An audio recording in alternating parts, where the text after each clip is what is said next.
everyone, it's Alicia and welcome back into my kitchen. Today we're going to be trying a recipe from the YouTube channel Scandinavian Today.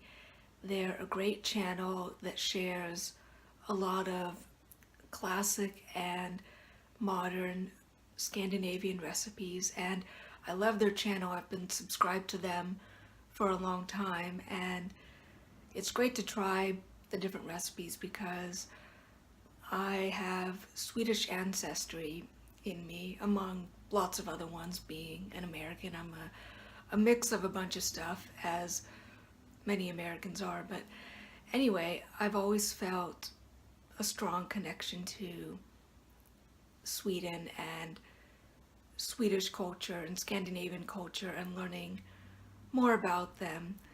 And actually, a couple years ago, in the summer of 2013, I got to go to Sweden as a study abroad student, and I lived in Lund for 6 weeks, and the city is spelled L-U-N-D. It was one of the most beautiful places I've ever seen. I would love to go back to Sweden someday. So for now, cooking the recipes at home is the closest I'm going to get to a trip there again. And so with that, I'm going to make what looks like a delicious almond cake. It's one of the channel's most recent recipes that they shared, and it's just a simple little cake that has 8 ingredients, most of which you should already have in the cupboard. And it's baked in this adorable little cake pan that already has the slices marked for you in the design of the pan. And I found the one that I bought, I found it on Amazon and ordered it, and it cost me about $11. It wasn't that expensive, and it just arrived in the mail today. So I washed it, and with that, we're gonna try the cake today, and I'm really excited. So with that, let's get started. In this bowl, I have 1 egg, 1 1/4 cups of sugar, 1 1/2 teaspoons of almond extract, and 2/3 of a cup of milk. And the first step is to mix all these together. And of course you can mix the recipe with a stand mixer or a handheld mixer, but my opinion is if you can make a recipe by hand, you should, because it's less cleanup, and also you probably burn the same amount of calories making the cake as you do eating it. So it's like indulging in the sweets never happened. So anyway, that's the first step. Mix all these ingredients together, and then we'll move on to the next part. Now the sugary eggy mixture is mixed, and to that I have added 1 1/4 cups of flour and 1/2 teaspoon of baking powder.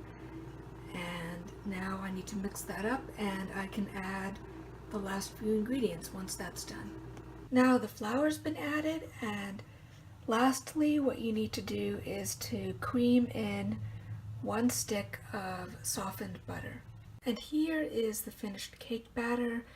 The butter has been creamed in, and so the cake batter is ready to go. And over here, this is the pan I was telling you about. It's a little loaf pan that has ridges, as you can see. And so you bake the cake in this, and then when it's cooled, you flip it. So then when you flip it, on the top, it will have the little pattern and design that will show where the individual slices are. And I just think that's the most adorable thing ever. I mean, a cake that already has the slices marked for you, brilliant. I love it. So I'm going to add the batter to the cake pan, and then also, if you want to add a little bit of extra crunch and almonds to the cake, you can sprinkle sliced almonds on top, or what will be on the bottom of the cake. And here is the cake batter all in the pan and ready to go, and with the almonds on top. or on the bottom. And I didn't measure the almonds, I just sort of sprinkled whatever I thought would look best and would be the right amount. So there's not too many, but not too few. And now we're going to bake this at 350 degrees Fahrenheit for 40 to 50 minutes, or until a knife inserted into the cake comes out clean. So with that, I'll put this little guy in the oven and I will see you when it's done baking. And here is the almond cake fresh out of the oven. Mine took exactly 40 minutes, and I put him on a baking sheet as he was baking because since the batter came up so close to the edges, I was a little nervous that he might overflow, so I cooked him on a cookie sheet just in case.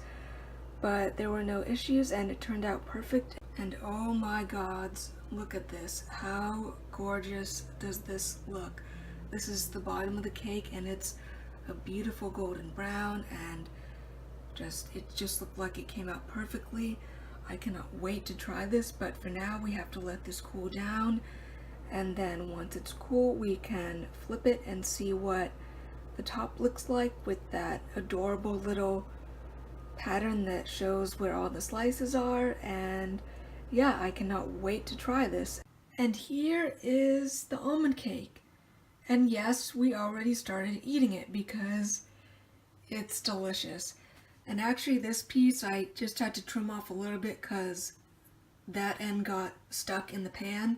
So make sure that you grease the pan really well. I used the Pam baking spray that's special for baking because it has flour in it. So yeah, make sure you grease the pan really well. And here is a little piece, and the crumb looks really nice. It just turned out really well. It's a very light cake. It's not too dense or heavy, and I'm going to try it. And so here I have my little piece of almond cake, and I'm going to try it and describe it to you. So skål, or cheers.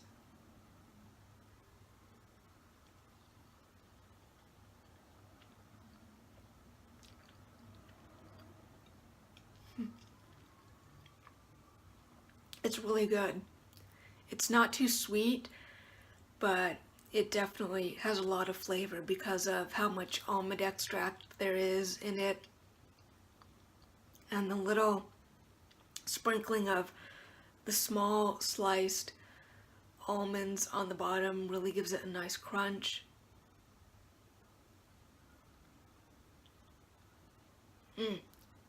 Yeah, this is really good. It would be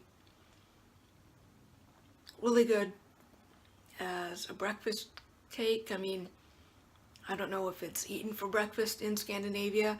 Any of my Scandinavian family or friends, if you see this, let me know. But it tastes like what we in America would have as a breakfast cake or a coffee cake with a cup of coffee or tea in the morning. And it would be a really good item to bring for a brunch or a potluck if you wanted to bring something that is really simple to make, and you should have most of the ingredients in your house just as basic ingredients anyway. This would be a really good cake to bring.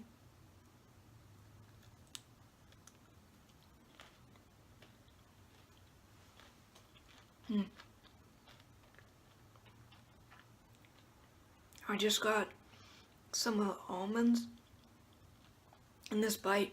It turned out really well. They toasted really nicely, and what's good about sliced almonds is they're really thin, so it's not like they taste like other nuts that you would put in cakes, because I'm usually not a fan of nuts in cakes or muffins or things like that. But these are really good. They add a nice, just a little crunch at the end, a nice contrast to the rest of the cake, because the cake is very light and moist and flaky. Really, really good stuff.